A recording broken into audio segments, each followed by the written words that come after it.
Hi folks, Canadian Prepper here. Holy shapeshifter.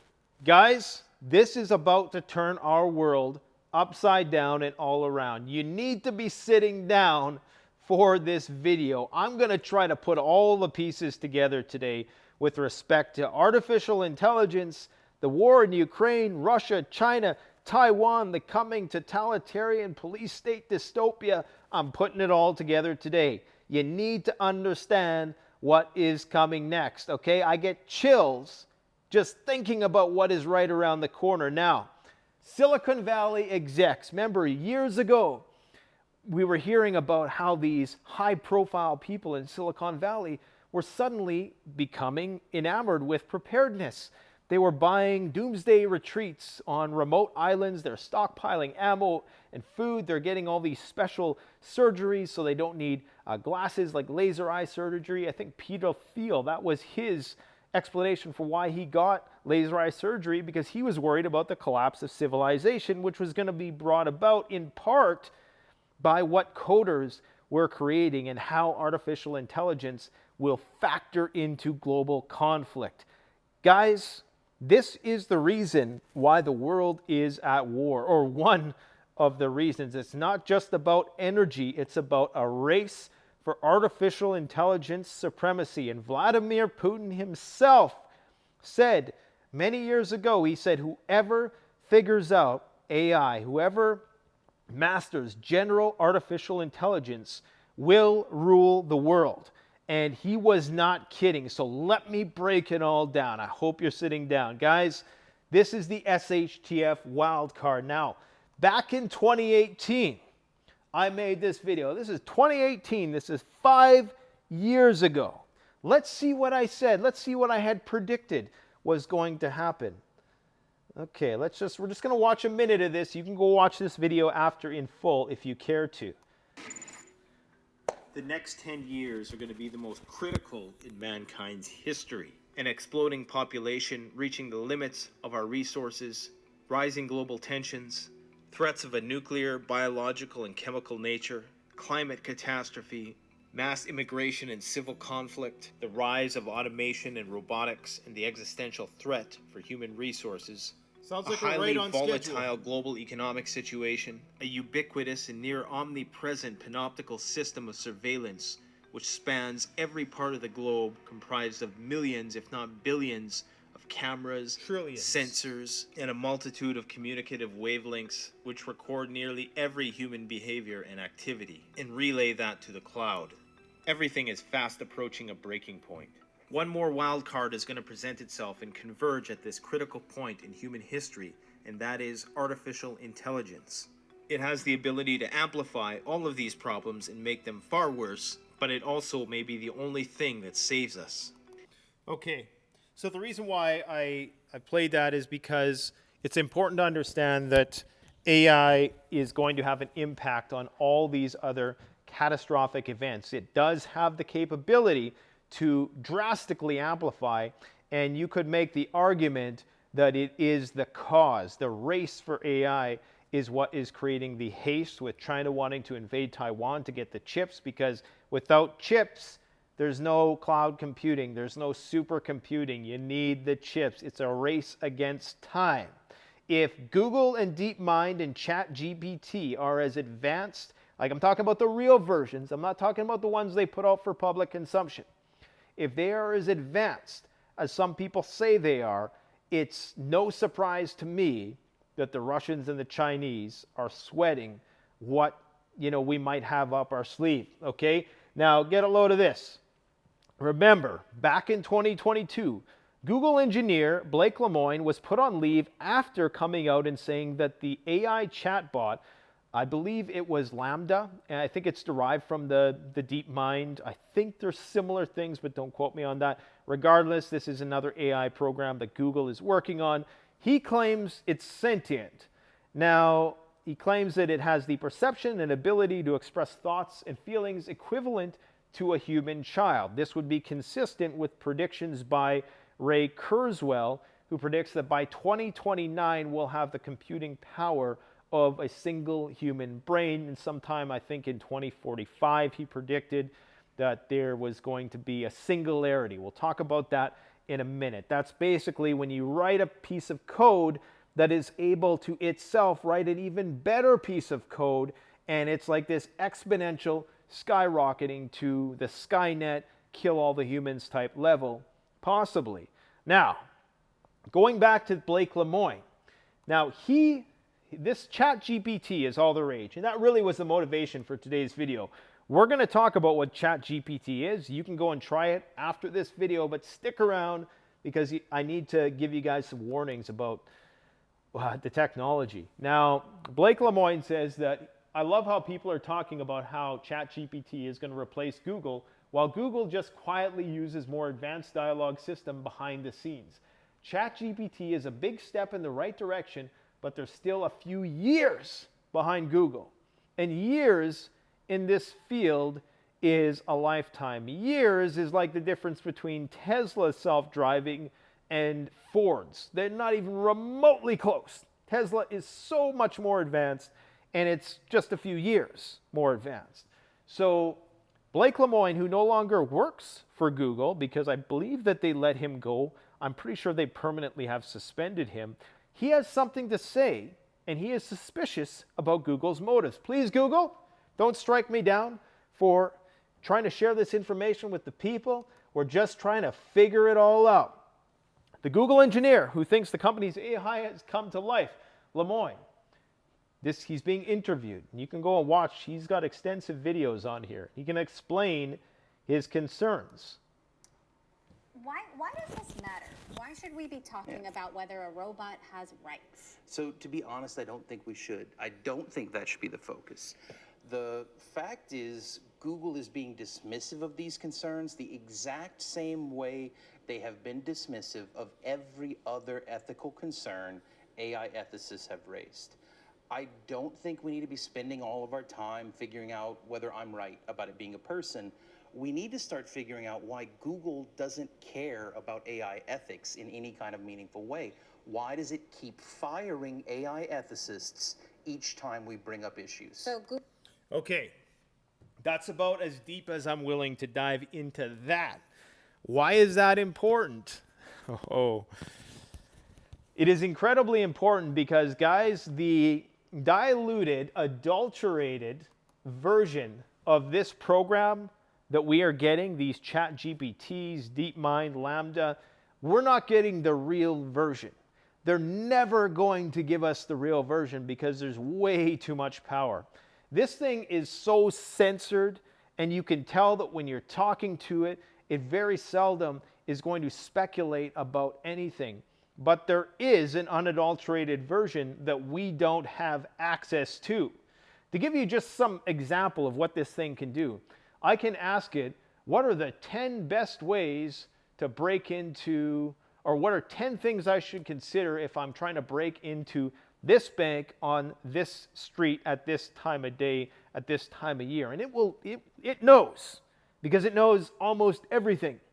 Okay, this is scary tech, and the Google one actually is on the internet. This one supposedly is separate from the internet, but just imagine a system like this that we're going to break down in more detail that can access the internet and as well have that wealth of lexiconal information that it has about the world. Anyways, guys, this is massive. This thing is mind-blowingly genius. It almost passes what they call the Turing test. Okay, the Turing test is this test, I can't remember what, was it Albert Turing?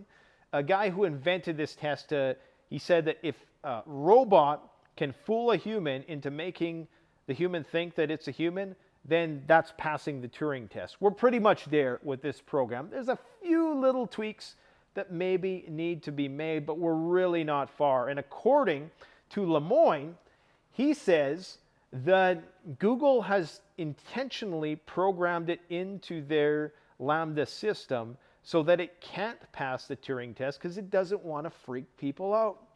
Just imagine the technology. Now, what can they do with this technology? And remember, this is the diluted version.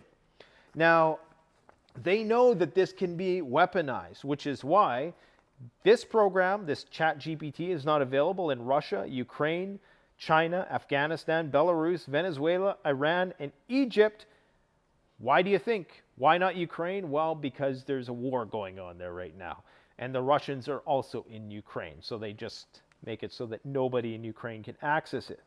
How this works is it uses neural networks, simulates neural networks. Everything, every piece of technology, every artifact that man creates is just an extension of nature. It's called biomimicry. It's where you mimic what nature does, and we do it more intensely. So if you think of like a backhoe or an excavator, it's like a hand grabbing sand. It's just an extension of that. It's a blown up version. And this is just a blown up version of the human brain, but one which is orders of magnitude more powerful. It uses a combination of machine learning algorithms and deep learning techniques to process and generate text-based responses. Now you might think, oh, it's just a chatbot. It's not just a chatbot. This artificial intelligence is going to have the ability to render things in 3D. I'll tell you what some of the applications are in just a minute, but you need to visualize the capabilities of this type of system three-dimensionally. This is not just a chatbot whatsoever. According to the New York Times, this ChatGPT, this very dumbed-down version that they give us, is the most intelligent chatbot ever released to the general public. Lots of people are using this now in business. There's many ways that you can probably capitalize on this. You can get it to write whole essays, blogs. You can get it to interact with people. They'll never know that it's not a human. And that's why The Guardian has questioned whether any content found on the internet after this thing's release can be truly trusted. And they're calling for government regulation, just what we all want and need, right? More government regulation in our lives. Now, they're saying that what this could be used for is composing music. Students can, cheat and get it to write essays for them. This is going to change the game. Remember, Soulless Soil Scientist, that redhead, what's her name again? Gardening in Canada. Great channel, by the way. Go and subscribe to her. She sent me this TikTok that she had made about Jordan Peterson talking about how he thinks this is going to put universities out of business, or it's definitely going to completely revamp the landscape of how universities function because people are going to use it. It's going to write essays. And guys, this thing writes magnificently. I mean, there are already people. We live in such an entitled world. There are already people who are bored of this. And that just blows my mind. And that is terrifying. Now, they're saying you could use it to write computer code, write programs. You can play games with it. You can talk to it. It's going to be like this movie, Her with Joaquin Phoenix. You're all going to have your digital friend in your pocket. And that's kind of what they want, right? Metaverse, we're all separated. Everybody's scared of each other, 6 feet apart, blah, blah, blah. No, don't interact with your neighbors. Fear your neighbors, right? Because they might be trying to take your stuff. Among other things, you can write poetry. You can, you can do a lot of things. And this is how they promote it, right? Just like the pattern recognition stuff. They said, oh, this is great. You can find yourself in photos all around the internet, and we'll scan the internet and find photos of you. On Facebook, you can find if you're in photos because that's that facial recognition. That's how they market it. But here is what this type of technology is really going to be used for. Okay, you ready? Military operations, obviously. Emergency management. Now, I just want you to imagine a supercomputer if it was to collate all of the information of all your social media inputs and your phone, which in and of itself says so much about you. Just on the basis of the information that is in your phone, they can likely predict what you are going to do at any point in the day, probably to a very, very high degree of probability, of certainty. So imagine now compiling that with all of that information from everybody else into one data set. And I'm talking about all the biometric stuff, the watch, the smartwatch that measures your heart rate, okay, all the cameras everywhere. bringing this all into one system. Imagine the power, the actuarial power of being able to predict what is going to happen next. It is going to be a terrifying level of power and control.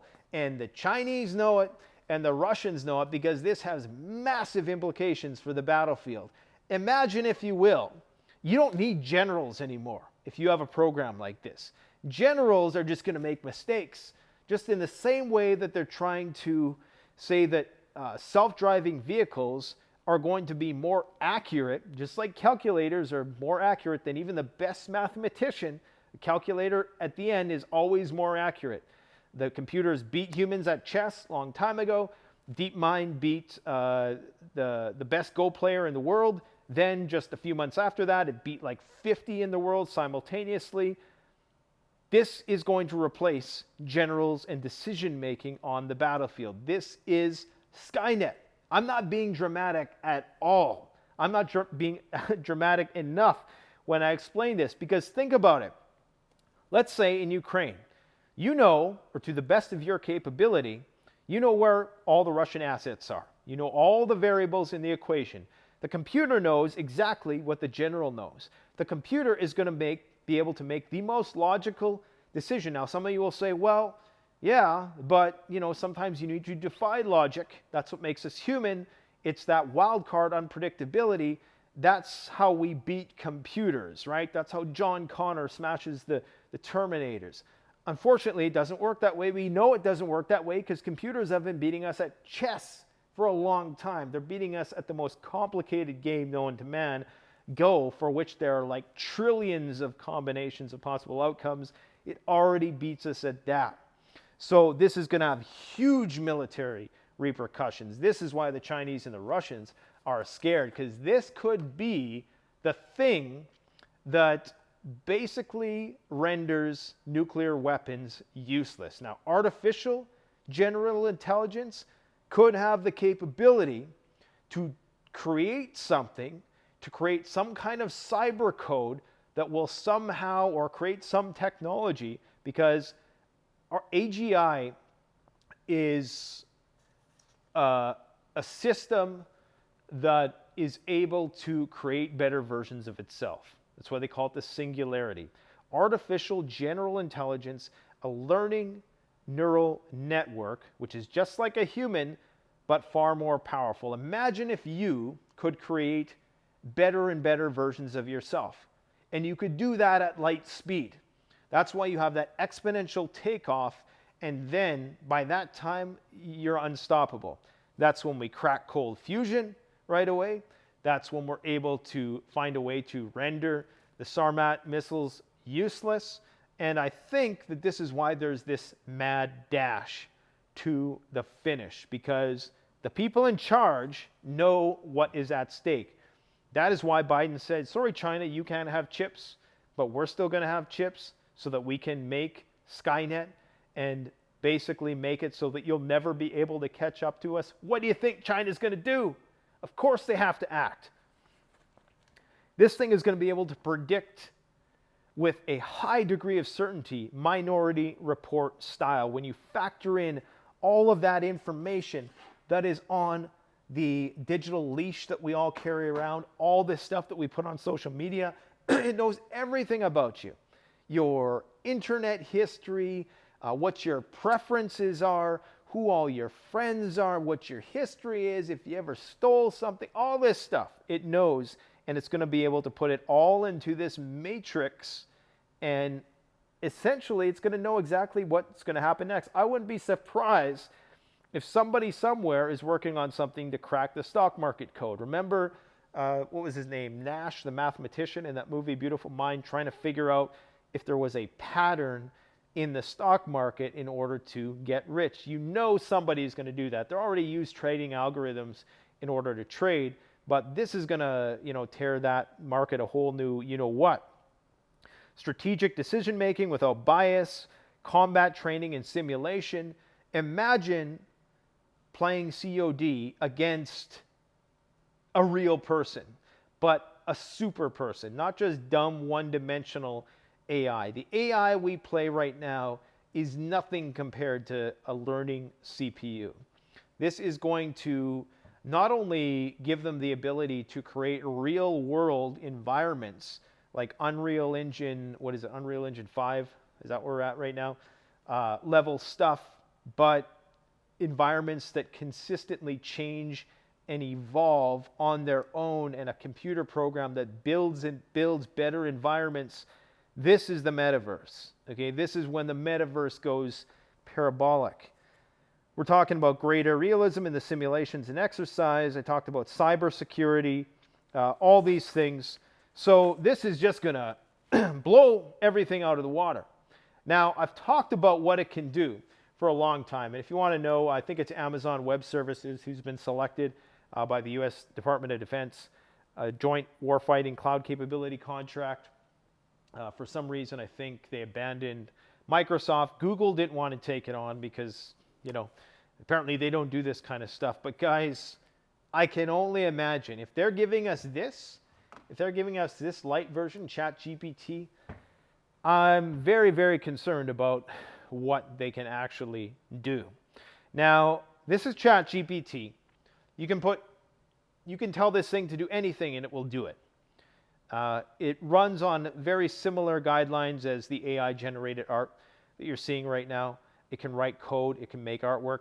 Now, I asked it the following, and this is a run-on sentence, completely grammatically incorrect. I gave it all these specific inputs, and it wrote this story in a few seconds. In the future, it's going to be able to do it in a nanosecond, and it's going to be far more complex, and it is going to be impossible to discern whether or not a human wrote it. This is what I ask it. Excuse me.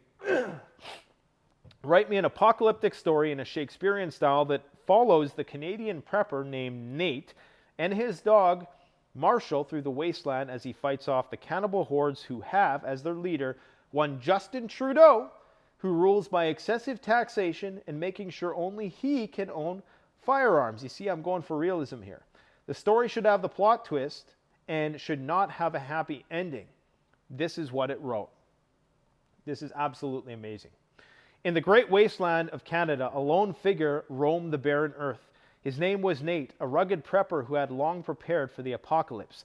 At his side, loyal as ever, was his trusty dog Marshall. The two had been wandering the wasteland for as long as they could remember, always on the lookout for danger. You know what I don't like about this? It should be more Shakespearean style. I said, write it in Shakespearean, knows what I mean, style, complete with acts and a rhyme scheme. All right. Let's see here. Oh, error occurred. Okay, I messed this up. So in order for me to do this now that I messed it up, because I've been writing a few things here, I'm going to have to go over here, and I'm going to have to paste that, and then I'm going to refresh this page, get notified when we're back. We're out of capacity. Oh no! This is the demo, man! Too many people on it. Anyways, I think you guys get the gist.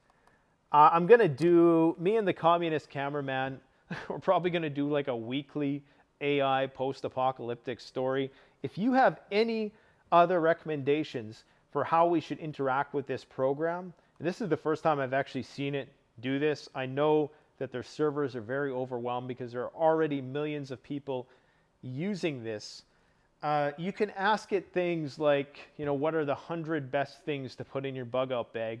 And it gives you a complete list. Now, when I did that, the first 60 were, you know, real things, and then the next 40 were repetitions, but they were just more specific versions of those things. So there are some certain limitations. Of course, this is the very, very restricted, limited version of this program that you're getting.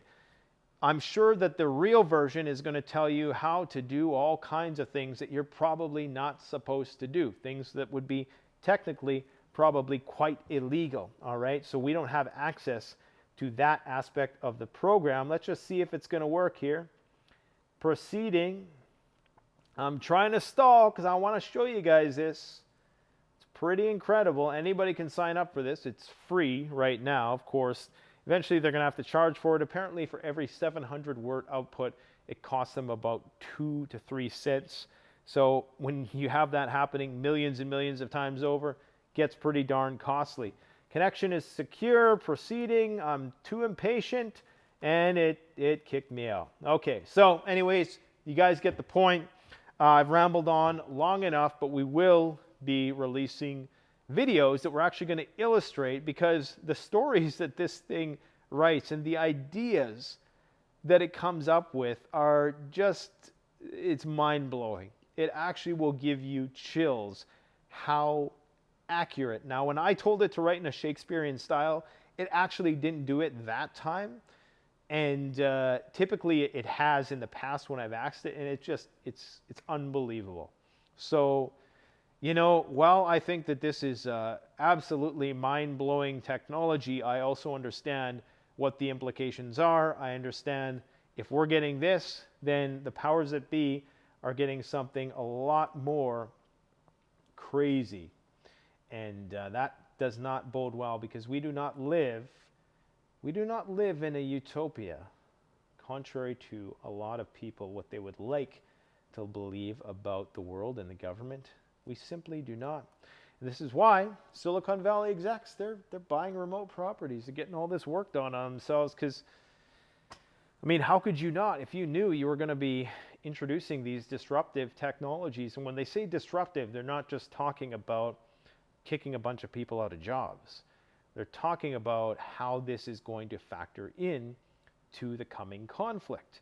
In fact, Elon Musk had said in an interview that this type of technology very likely could start a war using deep fakes, very, very convincing deep fakes, having just armies of chatbots that are very, very good at what they do.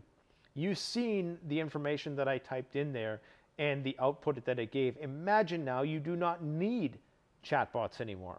You can make it appear as though there are millions of people online saying a certain thing, liking a certain post, and this could drastically influence public opinion, causing civil upheaval and ultimately world war, which we're unfortunately already in. Guys, this is a game changer.